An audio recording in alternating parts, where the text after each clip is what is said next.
దేవుని యొక్క మహాకృపలో మీ అందరికీ కూడా ఈ వీడియోకి స్వాగతం పలుకుతున్నాను. నీ సక్సెస్ గురించి ఆలోచిస్తున్నావా? సక్సెస్ లేక బ్రతుకుతున్నావా? నీ గురి, నీ గమ్యం ఎటువైపు? నువ్వు సాధించవలసింది ప్రక్కన పెట్టావా? సాధిస్తాను అనుకుని వచ్చి సాధించలేకపోతున్నావా? సాధించాలని ఆశపడుతున్నావు కానీ సాధించలేకపోతున్నట్లయితే ఈ వీడియో నీ కొరకే, నీ సక్సెస్ కొరకే ఈ రోజున ఈ వీడియో నేను చేస్తున్నాను. ఎవరైనా సరే సక్సెస్ లేకుండా, గురి లేకుండా, గురు యుద్ధకు పరిగెత్తకుండా, నీకు ఉన్నటువంటి ఆ గోల్ రీచ్ అవ్వకుండా ఏది నిన్ను వెనకడుగు వేస్తుంది, ఏ సమస్య నిన్ను వెంటాడుతూ ఉంది. కనుక ఈ సమయంలో మోటివేషనల్ స్పీకర్ బ్రదర్ షఫీ గారు కూడా ఉన్నారు. వారు కొన్ని విషయాలు మనకి ఒక వీడియో ద్వారా అందిస్తారు. ఆ తర్వాత మనం మాట్లాడుకోబోతున్నాం. సక్సెస్ అనేది, గురు యుద్ధకు అనేది, గమ్యస్థానానికి గోల్ రీచ్ అయ్యేంత వరకు కాపాడుకోవాల్సిన బాధ్యత దేవుడు మనకిచ్చాడు. ఒక మనిషి సక్సెస్ కావాలి అంటే, ఒక మనిషి గురు యుద్ధకు వెళ్ళాలంటే, ఒక మనిషి తన జీవితంలో ఒక బిజినెస్ కానీ, చేస్తున్నటువంటి పని కానీ, చేతి వృత్తి కానీ ఏదైనప్పటికీ కూడా, చదువు, జ్ఞానం, తెలివి ప్రతిదీ కూడా సక్సెస్ కావాలి అంటే ఈ రోజున ఏం చేయాలి, ఎలా వెళ్ళాలి, అసలు దాని కొరకు నువ్వు ఆలోచన చేస్తున్నావా? అయిపోయింది నా పని, ఇది ఇంతే, ఇక నేనేం చేయలేను అని చెప్పేసి అనుకుంటూ వెళ్తున్నావా? అయితే ఈ వీడియో ద్వారా మనందరం కలిసి ఒక సక్సెస్ గురించి మనము మాట్లాడుకోబోతున్నాం.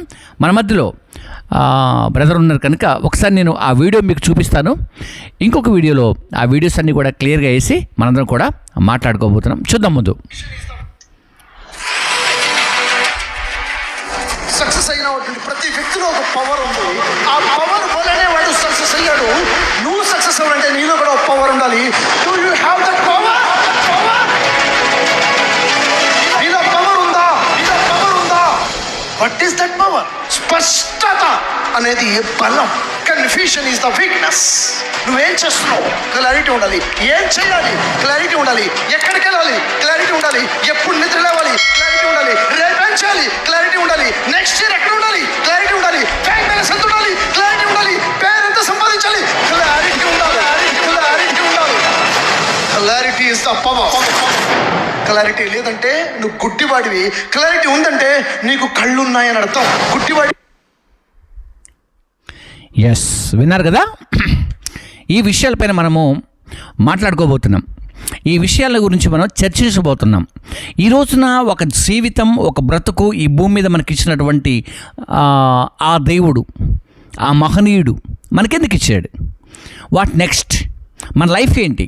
మన గురి, మన గమ్యం ఏంటి? ముందుగా గమ్యస్థానానికి, గురు యొద్దకు పరిగెత్తినటువంటి ఒక ఇద్దరిని గురించి నేను బైబిల్లో చెప్పిన తర్వాత నేను నెక్స్ట్ మనం మాట్లాడుకోబోతున్నాం. ఇప్పుడు విన్నాం కదా, నీకు ఒక గమ్యస్థానం అనేది లేకపోతే నువ్వు ఒక blind, you are the blind, అంటే గుడ్డివాడు అయిపోయావు నువ్వు. అందుకే నీకు కనిపించట్లా నీ గురేంటి, నీ గమ్యం ఏంటి, నీ గమ్యస్థానం ఏంటో నీకు కనిపించట్లేదు అంటే యు ఆర్ ద బ్లైండ్. నువ్వు గుడ్డిగా ఆలోచన చేస్తున్నావు. నీ ఆలోచనలు గుడ్డిగా ఉన్నాయి. బట్ నువ్వు ఒక అడుగు వెనక్కి, ఒక అడుగు ముందుకి వేస్తూ మధ్యలో అటు ఇటు కొట్టుమిట్లాడుతున్నటువంటి జీవితాలు ఎవరివైతే ఉన్నాయో ఈ లైవ్ ద్వారా మనము కొన్ని విషయాలను మనము నేర్చుకోవడానికి మనము ప్రయత్నం చేద్దాం. మన్ని నేర్పించాలి అంటే నేనేదో ఎక్కడి నుంచో నేర్పించలేను. నేను నేర్పించాలి అంటే నా దగ్గర ఉన్నది ఒకే ఒక ఆయుధం, బైబిల్ నుండే నేను కొత్త విషయాలను మీకు నేర్పించాలని ఇప్పుడు ఇష్టపడుతున్నాను. బైబిల్లో మనం చూస్తాం, రక్షకుడైనటువంటి జీవము కలిగినటువంటి యేసుక్రీస్తు వారు తన సిలువ మోసేంత వరకు, తన ప్రాణము పెట్టేంత వరకు తన ప్రార్థనా జీవితాన్ని, తన గమ్యస్థానాన్ని ఎప్పటికీ కూడా మర్చిపోకుండా తన శిష్యులకు కూడా గుర్తు చేస్తున్న పరిచర్య అంతట్లో 33.5 years ఈ మాటలో మాట్లాడుకుంటూ ఆయన తనకు అప్పగించినటువంటి బాధ్యత, బరువును ప్రజలందరి కోసము తనకు తానే రెక్టుడిగా చేసుకొని ఆయన గెలిచాడు. మరణమును తిరిగి గెలిచాడు. అలాగే అపోస్తలుడైన పౌలు కూడా అంటాడు, మంచి పోరాటము నేను పోరాడుతుని, తుదకు నా పరుగు కడముట్టించుతుని, కాబట్టి ఇక మీదట నా కొరకు ఏముందట? జీవ కిరీటం ఉంది అని ఆయన మాట్లాడాడు. సో వారి పరుగు పందెంలో పరుగు పందెంలో పర్ఫెక్ట్గా వెళ్ళారు వాళ్ళు. కాబట్టి ఈ సమయంలో సొమ్మసిల్లిపోయినటువంటి వారు, అలసిపోయినటువంటి వారు, గోల్ని రీచ్ కాకుండా, గోల్ గమ్యస్థానానికి వెళ్ళిపోకుండా ఒకవేళ ఎవరైనా వెనకడుగు వేసి ఉంటే ఈ రోజున మనందరం కూడా అలాంటి విషయాల గురించి మనము మాట్లాడుకోబోతున్నాం. ఈ సమయంలో మనకి బైబిల్ గ్రంథంలో నుండి 1 తిమోతి పత్రిక 6వ అధ్యాయం 11 and 12 వచనాలు కనుక మనం చూస్తే ఇక్కడ స్పష్టత ఇస్తూ ఉంది. స్పష్టత అర్థమవుతా. స్పష్టత మీన్స్ గురి లేక గమ్యం, లేకుంటే నీకు ఇవ్వబడినటువంటి గోల్. సో రీచ్ అయ్యేంత వరకు ఎన్ని సమస్యలు వచ్చినా, ఎన్ని కష్టాలు వచ్చినా, ఎన్ని బాధలు వచ్చినా, ఎన్ని ఇరుకులు వచ్చినా, ఇబ్బందులు వచ్చినా, కుటుంబ సమస్యలు వచ్చినా, బంధువుల సమస్యలు వచ్చినా, లోకానుసారమైన సమస్యలు వచ్చినప్పటికీ కూడా నీ గోల్ని రీచ్ అయ్యే అవకాశం దేవుడు నీకు ఇవ్వాలని ఇష్టపడుతున్నాడు. సో ఈ రోజున దాని విషయంలో మనం మాట్లాడుకోబోతున్నాం. చెబుతున్నాడు ఇక్కడ 11వ వచనంలో, దైవజనుడా నీవైతే వీటిని విసర్జించి నీతిని, భక్తిని, విశ్వాసమును, ప్రేమను, ఓర్పును, సాత్వికమును సంపాదించుకొనుటకు ప్రయాసపడము. నీ గోల్ అండి, గోల్ నీకు ఇవ్వబడినటువంటి గోల్. ఏదైతే గమ్యస్థానం ఉందో వెళ్ళాలి అంటే దానికి కావలసినవన్నీ కూడా ఇక్కడ విషయాలు చెబుతున్నాడు. నీవైతే విసర్జించి అంటే ఈ లోకానుసారమైన బ్రతుకు కావచ్చు, ఈ లోకానుసారమైన జీవితం కావచ్చు, ఈ లోకానుసారమైనటువంటి ఏదైనప్పటికీ కూడా వాటన్నిటినీ కూడా విడిచిపెట్టి నువ్వు నీ గమ్యస్థానానికి పరిగెత్తాలి. లేకపోతే నువ్వు ఒక బ్లైండ్, ఒక గుడ్డివాడిగా ఉంటావని చెప్పేసి కూడా ఎప్పటి వరకు మనము విన్నాం. ఇక్కడ రెండో విషయం చెబుతున్నాడు. రెండవది 12వ వచనం చెబుతున్నాడు, విశ్వాస సంబంధమైనటువంటి మంచి పోరాటానికి కావాల్సినటువంటి లక్ష్యం ఏంటి అంటే విశ్వాసము.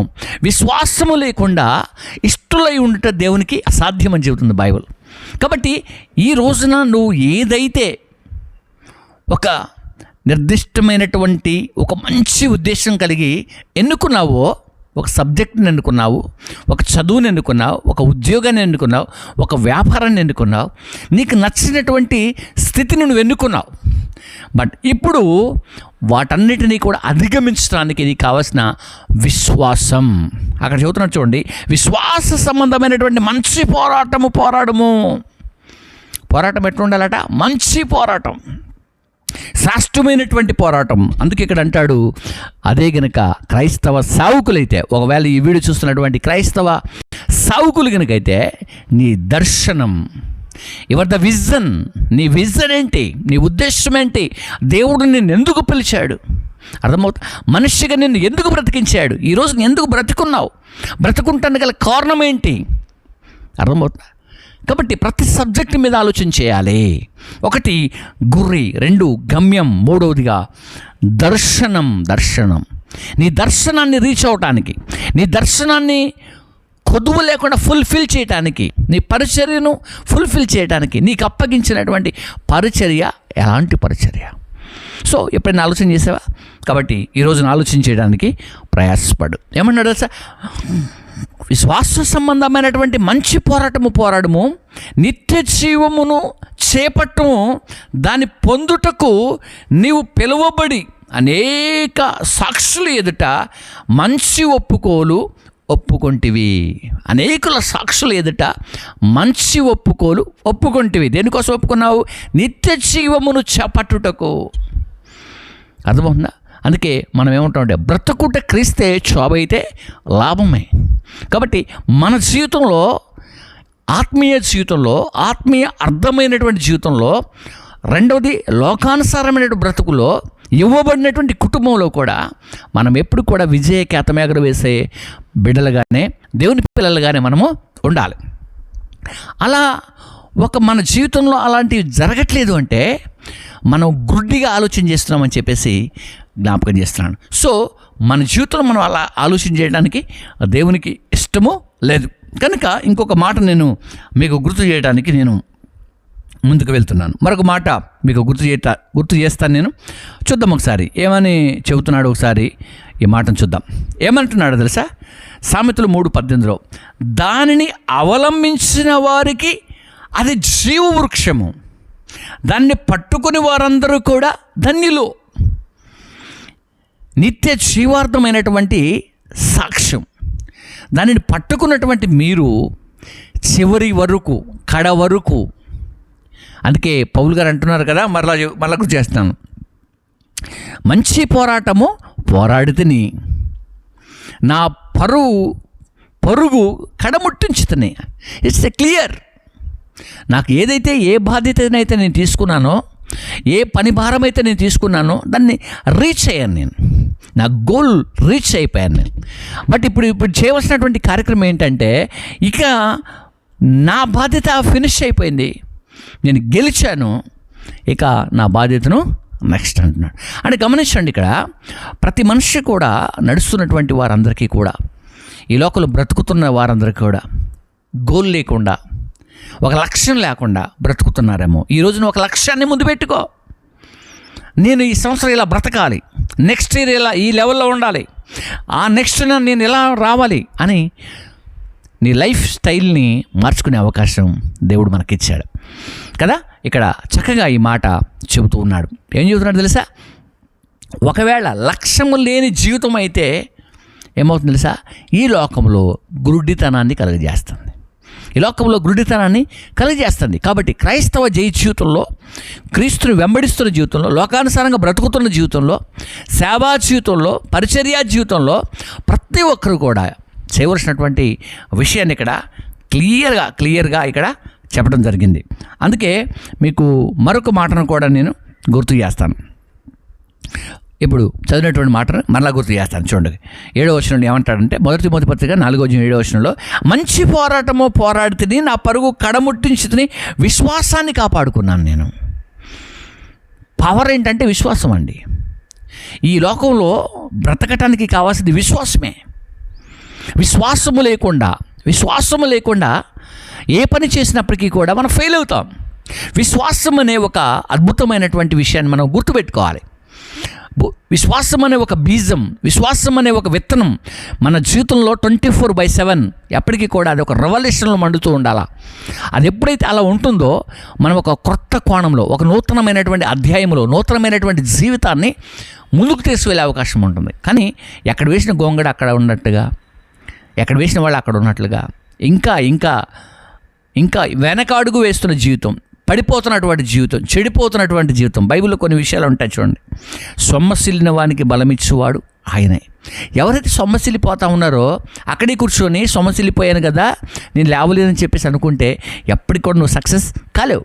ఒక కుష్ఠవాడు ఉన్నాడు, అడవిలో ఉన్నాడు, ఆకులు అలములు తిరుగుకుంటూ బ్రతుకుతున్నాడు, కొండ గుట్టల మధ్యలో తిరుగుతున్నాడు. ఊరు వారందరూ కూడా వెలేశారు, ఊళ్ళోకి ఎవరు రానివ్వట్లా. కారణం ఏంటంటే అతని బాడీలో ఉంది ఏముందంటే కుష్ఠ వ్యాధి ఉంది. కాబట్టి అతన్ని ఊళ్ళోకి రానివ్వట్లా. ఊరు బయటనే అడవుల్లోనే చెట్ల మధ్యలో తిరుగుతూ బ్రతుకుతున్నటువంటి వ్యక్తి. అర్థమవుతా? అక్కడ దాదాపుగా యేసుక్రీస్తు వారి ముందు 5,000 మంది ఉన్నారండి. 5,000 మంది ఉన్నారు. 5,000 మంది కంటే ఇంకా ఎక్కువనే ఉంటారు. ఆ వ్యక్తి వాళ్ళందరినీ చూసి భయపడలా. వాళ్ళందరినీ చూసి నేను వెళ్ళగలనని భయపడలా. ఈ వ్యాధి ఉంది కదా, నేను వెళ్తే ఏమవుద్దని చెప్పేసి భయపడలా. ఎలాగైనా నేను యేసు క్రీస్తు వారి యొక్క పాదాల దగ్గరికి రీచ్ అవుతే, అక్కడికి నేను వెళ్ళగలిగితే, ఆ మహానుభావుని యొక్క పాదాల దగ్గరికి నేను వెళ్ళగలిగితే ఫినిష్. నా లైఫ్లో ఏదో ఒక అద్భుతం జరుగుద్ది, ఏదో ఒక ఆశ్చర్యమైన కార్యం జరుగుద్దని ఒక గోల్ పెట్టుకున్నాడు ఈ కుష్ఠవాడు. అర్థమవుతుందా? సో ఒక అనారోగ్యంగా ఉన్న వ్యక్తి, ఒక అడవిలో తిరుగుతున్న వ్యక్తి, ఒక వ్యాధి కలిగిన వ్యక్తి అంతటి విశ్వాసమును పెట్టుకుని ప్రభు దగ్గరికి వెళ్ళగలిగాడే. ఎంత చక్కగా బ్రతుకుతున్న నువ్వు, ఇంత చదువున్నటువంటి నువ్వు, ఇంత జ్ఞానం ఉన్నటువంటి నువ్వు, ఇంత భక్తి ఉన్నటువంటి నువ్వు వర్ధిల్లకుండా, దీవించబడకుండా, ఆశీర్వదించబడకుండా, అప్పులు పాలైపోయి దేనికి పనికిరాని జీవితాన్ని ప్రభు దగ్గర గడుపుతూ ఉన్నట్టయితే షేమ్. ఈ రోజున దేవుడు నీతో అని మాట్లాడుతున్నాడు. కనుక వెంటనే మనం అక్కడ చూస్తాం, ఆ వ్యక్తి అందరూ ఉన్నప్పుడు కూడా వస్తూ ఉంటే అతను రానివ్వకుండా ఒకవేళ ట్రై చేసి ఉండొచ్చు, రాకుండా ఎంతోమంది అడ్డుపడి కూడా ఉండొచ్చు. కానీ ప్రభు పాదాల దగ్గరకు చేరేంత వరకు కూడా, తన గోల్ని రీచ్ అయ్యేంత వరకు కూడా ఆ కుష్ఠవాడు, అడవిలో ఉన్నటువంటి వాడు యేసు దగ్గరకు రాగలిగినప్పుడు ఏం జరిగిందో తెలుసా? అతనికి ఉన్నటువంటి కుష్ఠ వ్యాధి వెళ్ళిపోయింది, తిరిగి తను గ్రామంలోకి వెళ్ళిపోయాడు. సో ఎలాంటి జీవితం అండి, ఎలాంటి బ్రతుకు. కాబట్టి ఇలాంటి బ్రతుకులో నుండి జీవము కలిగిన దేవుడు మనల్ని విడిపించి ఆశీర్వదించాలి అంటే నీకున్నటువంటి ఆ గమ్యం, నీకున్నటువంటి ఆ గురి ఎక్కడైతే నువ్వు స్టార్ట్ చేస్తావో, ఎక్కడైతే ముందుకు వెళ్తావో అంతటి ఆ జీవితాన్ని వర్ధిల్లింప చేస్తాడు.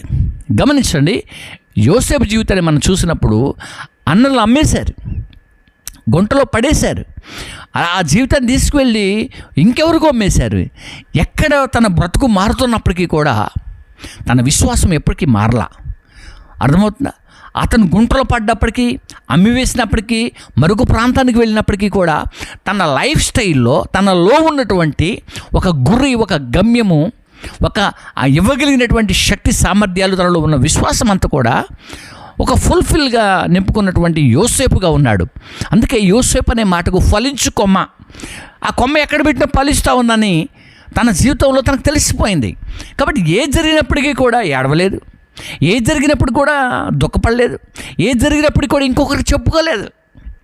ఎలా తన లైఫ్ స్టైల్ని వెళ్తూ వెళ్తూ వెళ్తూ ఉంటే తనకు ఒక గోల్ ఉంది. ఏంటి అంటే, నా దేవుడు నన్ను 100% నా జీవితాన్ని సక్సెస్ చేస్తాడు అని. సక్సెస్లోనికి వెళ్ళాలి. సక్సెస్ అనేది మనిషికి కావాల్సింది. సక్సెస్ అనేది మనిషి జీవితాన్ని మారుస్తుంది. సక్సెస్ అనేది దేవుని యొద్దకు నడిపిస్తూ ఉంది. సక్సెస్ అనేది దేవుని కృపలో నడిపిస్తూ ఉంది. సో ఫ్రెండ్స్, ఈ రోజున సక్సెస్ లేనటువంటి లైఫ్తో, సక్సెస్ లేనటువంటి బ్రతుకుతో నువ్వు జీవిస్తూ ఉన్నట్టయితే ఈ రోజున ఆ మహనీయుడైన జీవం కలిగిన దేవుడిని మనతో మాట్లాడుతున్నాడు. నీ గోల్ని రీచ్ అవ్వటానికి ఈరోజు అనుకూలమైనటువంటి సమయం. కృంగిన వారిని బలపరిచే దేవుడు. ఒక మాట అంటాడు, బీదలను పైకెత్తువాడు. నువ్వు బీద స్థితిలో ఉంటావు, ఆయనకి ఇష్టం లేదు. అందుకే ఇక్కడ ఆ యోసేపు ఒక దేశానికి వెళ్ళినప్పటికీ కూడా, ఆ దేశంలో ఉన్నవారు అవమానించినప్పటికీ కూడా, ఆ అవమానాన్ని కూడా ఆశీర్వాదకరంగా మార్చుకునేంత వరకు, తన గోల్ రీచ్ అయ్యేంత వరకు కూడా ఎక్కడ కూడా తన జీవితంలో తగ్గిపోలేదు. తన విశ్వాసం తగ్గిపోలేదు. విశ్వాసం అనేది నిరీక్షించబడిన వాటి యొక్క నిజస్వరూపమని ఆ కాలంలో యోసేపు ఆ చిన్ననాటి నుండే ఆ వ్యక్తి అలా గమనించి, ఎక్కడికి వెళ్ళినా ఏడవకుండా, ఎక్కడికి వెళ్ళినా దుఃఖపడకుండా, ఎక్కడ ఏ స్థితికి వెళ్ళినా చివరికి ఒక మంచి స్థానానికి వచ్చేంత వరకు కూడా ఆ యోసేపుగానే ఉన్నాడు, ఫలించుకోమగానే ఉన్నాడు. దట్స్ వెరీ నైస్ వర్క్ అంటాం. మంచి కార్యం చేశాడంటాం కదా, మంచి పని చేశాడంటాం. చివరికి ఆ దేశానికి ఒక గొప్పవాడుగా మార్చబడ్డాడు. ఆ దేశానికి ఆశీర్వాదకరంగా మార్చబడ్డాడు. ఈ రోజున నువ్వు కూడా నీతిమంతుడు పట్టణంలో ఉండుట శోభస్కరమని చెబుతుంది బైబుల్. ఎందుకని? నువ్వు లోకానికి వెలుగు అయి ఉన్నావు, నువ్వు లోకానికి ఉప్పు అయి ఉన్నావు. అర్థమవుతుందా?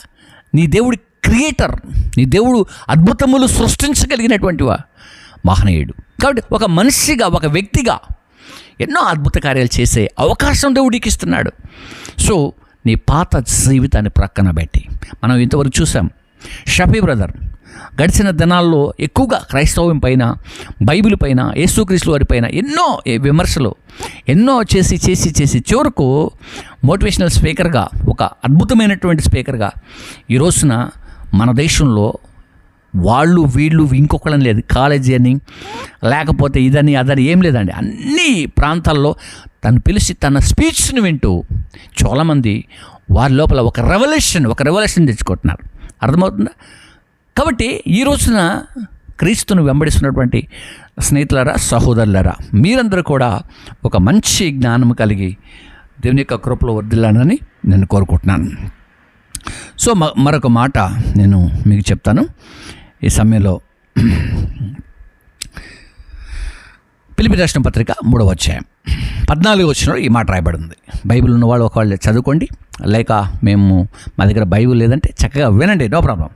క్రీస్తు యేసునందు దేవునికి ఉన్నతమైనటువంటి పిలుపునకు కలుగు బహుమానము పొందవలనని గురి యొద్దకే పరుగెత్తుచున్నాను. గురి యొద్దకే పరిగెత్తుచున్నాను. సో ఇండివిజువల్ లైఫ్లో దేవుడు మనకిచ్చింది గురు యొద్దకి పరిగెత్తటానికి. అర్థమవుతా? ఒక ఉద్యోగం ఉంది, దాని కొరకు మనం చదువుకున్న తర్వాత దేవుడు మనకు చక్కని ఉద్యోగం ఇస్తాడు. సో దాన్ని అంచెలంచెలుగా దాంట్లో ఎదిగించి అనేకమైన ఆశీర్వాదములకు వారసులుగా చేస్తాడు. నెక్స్ట్ నువ్వు ఒక బిజినెస్ మ్యాన్ అయితే నేను అంచెలంచెలుగా ఆశీర్వదిస్తాడు. అంతేకాకుండా ఈ వీడియోని చూస్తున్నటువంటి ప్రతి ఒక్కరికి ఈ విషయాన్ని గుర్తుపెట్టుకోండి. నీతి అనేది చాలా ప్రాముఖ్యమైనది. నీతిమంతుడు పట్టణంలో ఉంటే శోభస్కరం అండి. నీతిమంతుడు ఖర్జూరపు వృక్షము వలె మొవ్వ వేస్తాడని బైబిల్ తెలియజేస్తూ ఉంది. నీతిమంతుడికి ఆపదలు అనేకములు కలిగినప్పటికీ కూడా అవి ఆశీర్వాదకరంగా మార్చబడతాయని బైబిల్ తెలియజేస్తా ఉంది.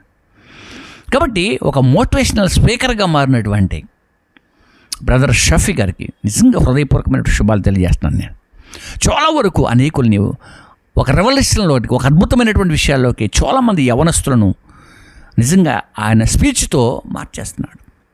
వారు అలా వింటున్నారు, గొప్పవారుగా మార్చబడుతున్నారు. ఇక్కడ ఈ స్పీచ్లో ఇతను పలానా వాడని, ఇతను పలానా వ్యక్తి అని, ఇతను పలానా వ్యక్తి చెబుతాడా వచ్చని ఈ కామెంట్స్ ఉండవండి. ఓకే, ఇలాంటివి ఉండవు. ఎందుకంటే మనకు కావాల్సింది మంచి, మనకు కావాల్సింది నీతి, మనకు కావాల్సిన బ్రతుకు, శ్రేష్టమైన బ్రతుకు.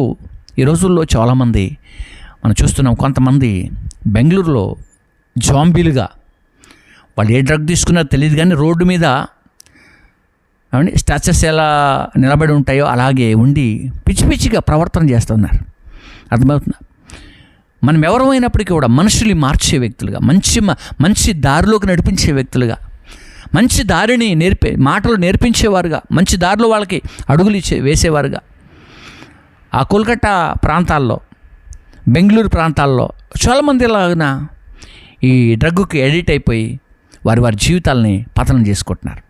కాబట్టి ఈ సమయంలో మీలో ఉన్నటువంటి ఆలోచన, మీలో ఉన్నటువంటి తలంపులు, అలాగే మీ కుటుంబంలో ఉన్నటువంటి వారు, తల్లిదండ్రులు కానివ్వండి, అన్నదమ్ములు కానివ్వండి, అక్కచెల్లెలు కానివ్వండి, సో ఎవరైనప్పటికీ కూడా ఒక గోల్తో, ఒక గురి యొద్దకు పరిగెత్తే బ్రతుకు జీవితం కలుగున్నట్లు మీరందరూ కూడా కష్టపడాలండి. కష్టపడటం అనేది చాలా ప్రాముఖ్యమైనది. ఓకే, కష్టపడటం అనేది చాలా ప్రాముఖ్యమైనది. అందుకే ఇక్కడ ఆ మాట, క్రీస్తు యేసునందు దేవుని ఉన్నతమైనటువంటి పిలువు నాకు కలుగు బహుమానమును పొందవలనని గురు యొద్దకే పరిగెత్తుతున్నాను. నా గోల్ రీచ్ అయ్యేంత వరకు నాకు నిద్ర రాదు, నా ప్రార్థనా జీవితం ఆగిపోదు, నాలో ఉన్న విశ్వాసం కూడా ఆగిపోదు. సో విశ్వాసముతో ఇంకా ఇంకా ఇంకా అనేకమైనటువంటి కార్యాలను చేస్తానని భక్తులు ఎలా డిసైడ్ అయ్యారో, ఇప్పుడున్నటువంటి స్పీకర్స్ ఎలా బోధిస్తున్నారో, సత్యవేద గ్రంథం బైబిల్ ఏమని బోధిస్తుందో, ఆ బోధలో ఏ సత్యం మనం నేర్చుకుంటున్నామో ఆ సత్యము ద్వారా అనేక ఆశీర్వాదమునకు వారసులు కావాలనే నేను ఈ వీడియో చేస్తున్నాను. మిమ్మల్ని పిలిచినటువంటి వాడు నమ్మదగిన వాడు, మిమ్మల్ని పిలిచింది ఆశీర్వదించటకు అని చెప్పాడు. కాబట్టి అలాంటి ఆశీర్వాదం మీకు కలగాలని నేను మనసారా కోరుకుంటూ, మరి ప్రాముఖ్యంగా ఈ సమయంలో బ్రదర్ షఫీ గారికి, ఈ వీడియోను వీక్షించిన మీ అందరికీ కూడా నేను ప్రభు పేరిట శుభాలు తెలియజేస్తూ ఈ నా మాటలు ముగిస్తాను. May God bless you. అందరికీ కూడా శుభాలు కలుగును గాక. ఆమేన్.